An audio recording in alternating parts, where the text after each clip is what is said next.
If you love Scotch whiskey, you're going to love this cocktail. It's just a Scotch Sour. Keep watching. Hi everybody, so Scotch Sour doesn't sound too enticing or anything, but what's the difference between a whiskey sour and a Scotch Sour? Really easy. A whiskey sour has American whiskey, so it's normally a bourbon.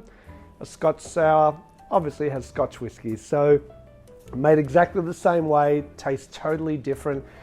I'm going to do an unpeated whiskey for this one, but you could do something like a Lafroig or an Airstone or a Bamor. But for these purposes, unpeated whiskey, I'm going to use Krabby's Yardhead, which is our house single malt here at the 18th Amendment Bar. And it calls for 60 mils or 2 ounces. Next up, it calls for 30 mils or 1 ounce of freshly squeezed lemon juice. I'm going to rip through this cocktail really quickly because it's super simple to make. Then 15 mils or half an ounce of some sugar syrup. And last but not least, 15 mils or half an ounce of egg white or Aqua Faba. I like to use Aqua Faba. Now, I'm going to give it a dry shake because I just did a video before of the rum sour. I didn't dry shake it. I'm pretty lazy normally, but just going to show you, for those of you guys that don't know what dry shaking is, it just means we're going to give it a shake without any ice in it. What that does is it emulsifies and really creates a really nice sort of head or froth with the egg white or the Aqua Faba. So it's just giving it a shake for 10 seconds or so. Kind of feels weird shaking when there's no ice in there.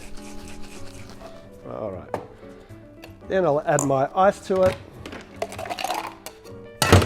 and give it a shake again.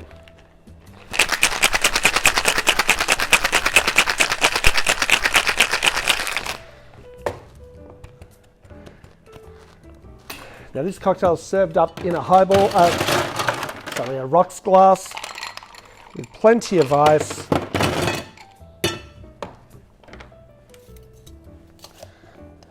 not going to double strain this one, I'm just going to pour it straight in there.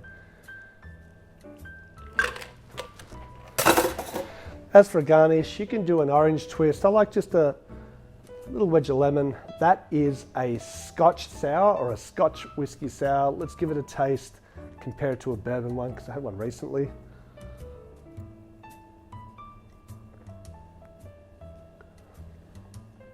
Yum. That Aqua Faba or the egg white, what it does is it creates that really nice foam on top of the cocktail, but it kind of coats your mouth.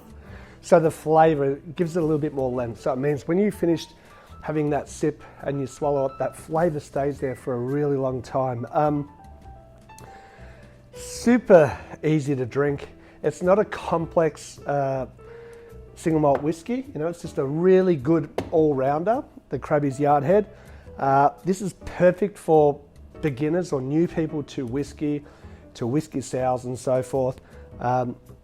I like bourbon in it as well. It's normally a little bit sweeter with bourbon, but that is a very well balanced, I'm not going to call it an overly tasty cocktail, but it's just delicious, simple, easy to drink. Guys, give it a try. Please like, subscribe, keep watching my other videos, and we'll see you again soon on Let's Talk Drinks.